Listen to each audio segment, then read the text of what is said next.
request by beloved Sir John Caday, no? Ako po ay magbibigay po ng testimonya regarding po sa All Train na atin pong tinitake. Ito po yung All Train.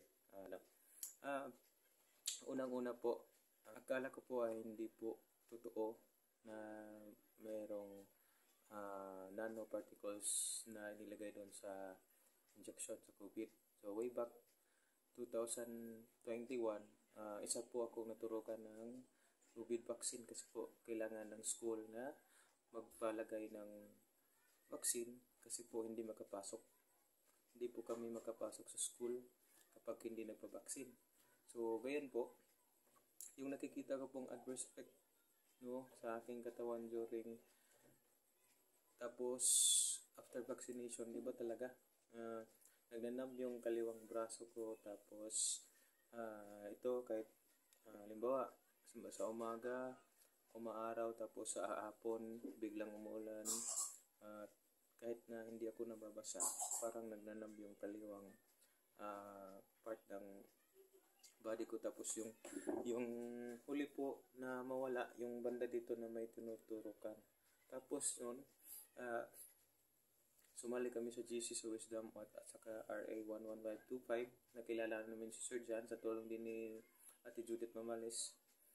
Kaya po ito, nagtry akong mag-order ng All Train 64. At noon, hindi ko rin lubos na unawaan nung una na meron palang makikitang yung makikita sa BLE detector na merong madidetect na MAC address. Tapos noon, nag-explore ako kahit saan para akong nalulukot. Tapos kung saan ako pumunta, nag-scan ako, meron talagang makikitang MAC address. Halimbawa, nung pumunta kami sa Ormoc, kami ng asawa ko, kasi yung asawa at mga anak ko ay silang tatlo, hindi nagpapakuna, ako lang. Yung makikita namin sa tuwing magbabiyahe kami, nung hindi pa ako nag-take ng All Train 64, meron talagang isang MAC address na makikita aside sa MAC address ng cellphone at saka MAC address ng relo. Meron talagang makikita na MAC address. Tapos noon, trinay ko yung All Train 64. Biglang nawala yung pananakit ng ulo ko, ng para akong tawag nito, mawala ng malay, mawalan ako ng lakas dito sa kaliwang braso. At noon, tuloy-tuloy na, at minimaintain namin pag mayroong pera, bumibili kami ng All Train 64 para din ang pang-maintenance. At hanggang ngayon, tinry ko rin sa ibang karamdaman. Halimbawa, yung anak ko merong ubo, merong sipon, merong mga galos, merong mga kunting mga gasgas.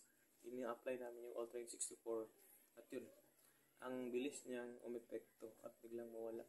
Daling mawala yung karamdaman ng aking anak, lalo na yung bunso ko na